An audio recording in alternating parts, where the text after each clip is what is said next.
I want to talk about celebrating the invisible Christ. Celebrating the invisible Christ. I thought it important to help us and to say something about the fact that as Christians we celebrate the church. But in celebrating the church, really what we do is we celebrate Jesus. We celebrate the Christ in us. That's what the celebration is. And we've learned, the Bible makes it clear, that we celebrate the love of God in us. Someone outside of the ark of safety will see the God inside of us, and the Spirit of God will draw them, and they too can come to be saved. We have to celebrate him everywhere we go. We had to celebrate him on the job. We had to celebrate him at the gas station, in the grocery store. We have to celebrate him in the home. Everywhere we go, we have to celebrate him. But here in 1 Peter, really there is a question there. The question really is, how can you celebrate a God that you cannot see? You can't take him by the hand. You cannot look him in his eye. You cannot determine with your physical attributes that he's here. So the question is how can I celebrate an invisible Christ? Peter helped us. He helped us. He helped us to see that we really can celebrate the invisible Christ. More so than answering the question about how we can celebrate, Peter, moreover, gave us an encouraging word and told us that we could and we would benefit from serving and celebrating the invisible Christ. The idea here is that he does such great things for us. And I love how Peter put it. He put it this way. He said, the inexpressible. You see it there? He said, the inexpressible joy. When the Lord finally gets hold to us, when we finally allow him to control us, I like the way Dr. Jordan said. Dr. Jordan said that when we finally make him Lord, when we make him Lord of our lives, the joy that he puts in our heart, you really can't explain it. You really can't. You say he's good, but really he's better than good, isn't he? You say he's my keeper, but he really does more for you than just keep you. You say he's my everything, but truth is really he's more than your everything. So Peter here says he gives us an inexpressible joy. You would like to tell somebody how good he is, but our limited vocabulary, our inability of knowledge will not allow us to talk about how good God is. So here, all we have is expressions. And so what Peter wanted them to remember is that the Lord has done such great things for you. He wanted them to remember that when they were slaves in Egypt, it was him who brought them out of Egypt. He wanted them to remember when they were in the wilderness, it was him, the invisible Christ, who fed them. When cancer is diagnosed in our body, and we cannot see it, we don't know where it is, yet it is the God that we serve, the invisible God that manages us and keeps us anyhow. When our bills are more than our paycheck, it is that invisible God It is him who stretches that paycheck all the way to the next payday.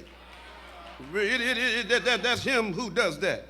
When you don't feel good and you wobble in church, hobble in church, ain't feeling good, and then when something happened like a minute ago.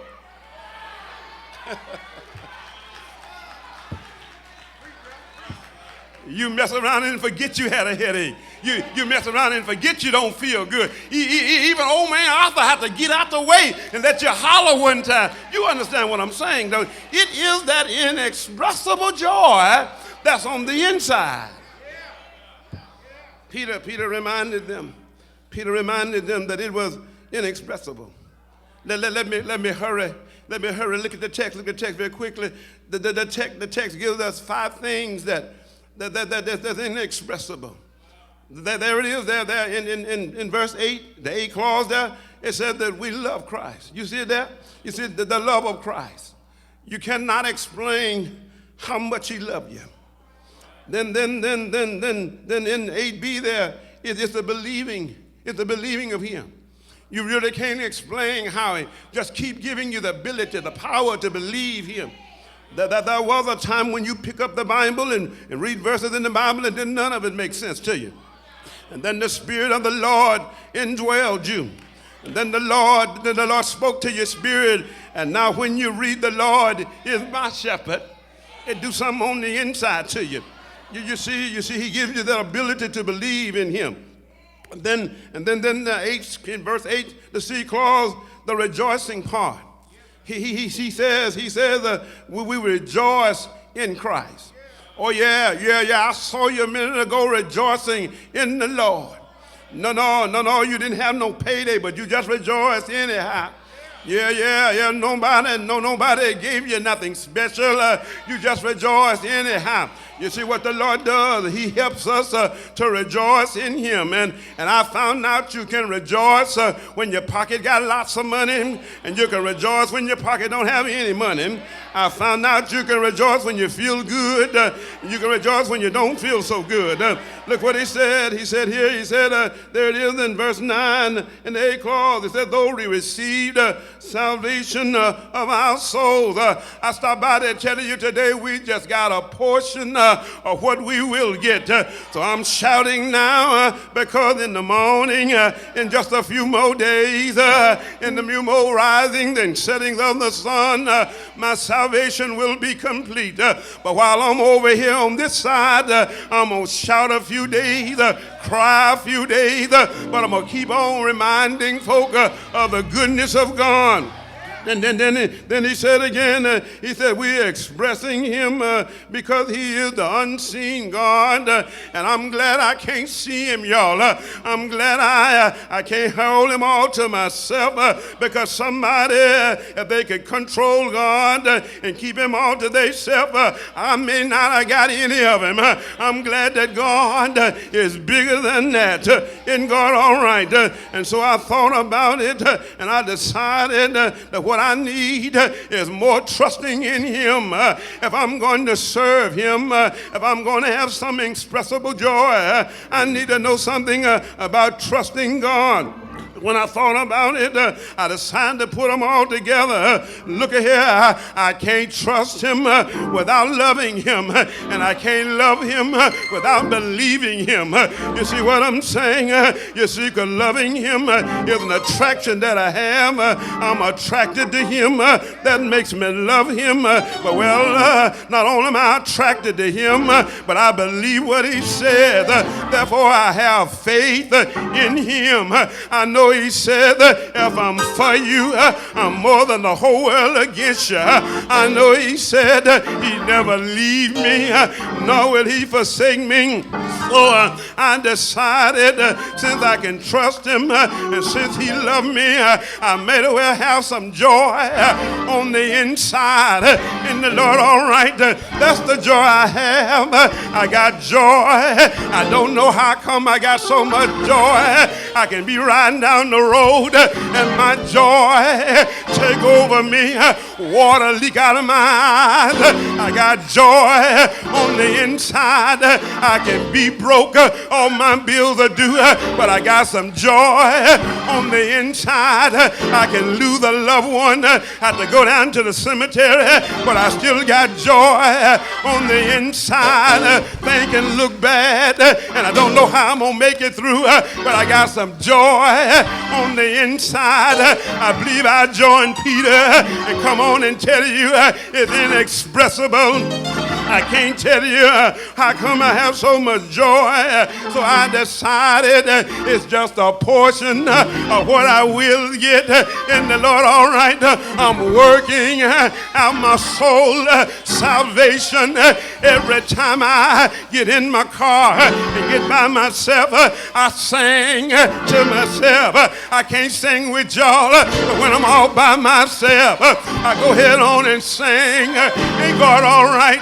Ain't he good? Sometime on my lawnmower, y'all, out in the backyard, I sing. Ain't God good? Ain't he good? Do y'all know him? Do y'all really know him? Well, look here, he's the inexpressible joy in my heart. He's the God that I cannot see. Ain't God good? Do y'all know him? Do you know him? Well, let me go on and close. Ain't God good? We've been talking all week long about Zacchaeus up in the tree. Ain't God good? We've been talking about occupy until they come. Ain't God good? All these other faiths, they decided that all right, they got to go to God. Ain't God good? They making long trips over on Mecca. They're on their way to a wall, but I got a God. Ain't God all right? That'll come and see about me. Ain't God good? Ain't he good? Let me prove it to you. The Bible said he looked up the tree and there he was. Told Zacchaeus, hurry up, come on down. Ain't God good? Ain't he good? Ain't God good? I'm glad when I was dancing in the club, the Lord, he didn't give up on me. Ain't God good? Ain't he good? Do y'all know him? Do you know him? Well, let me close right here. Do y'all know him? He got so much joy and all right in my heart. I'm glad. I'm gonna quit right there, y'all. Ain't God good? But I better tell you this. I decided I'm gonna occupy until they come. Ain't God good? Some folks say, I've been working a long time. I'm going to get out of the way and let other folk work. Not me. I'm going to occupy. Ain't God good? Ain't God good? Long as I got breath in my body, long as I'm able. Ain't God good? Why, Burwell, I got some joy in my heart. I can't tell you how much it is. Ain't God good? It's inexpressible. Ain't God good? That's why I keep on going back to Mount Zion. I got joy in my heart. That's why I keep on coming to Indian Creek. I got joy in my heart. That's why I want to see us grow and mature. I got joy in my heart. So say what you want to say. Roll your eyes if you want to. Ain't God good? I got joy. I got joy. Ain't God good? Ain't he good? Do y'all know him? Do you know him? Do y'all really know him? Ain't God good? His name, Jesus.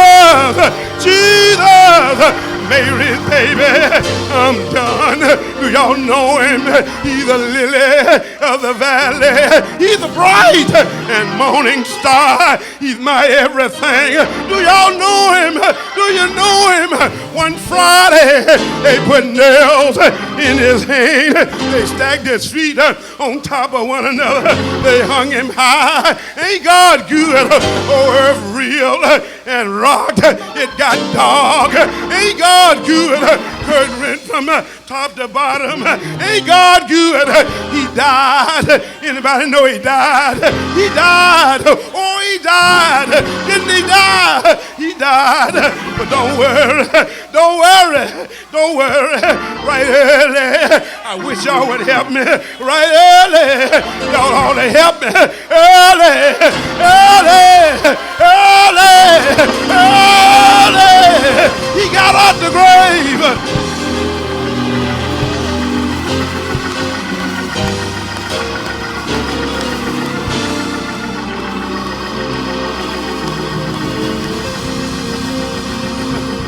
Anybody know he's alive? He's alive. He's alive. Ain't God alive? He's alive. Ain't God alive?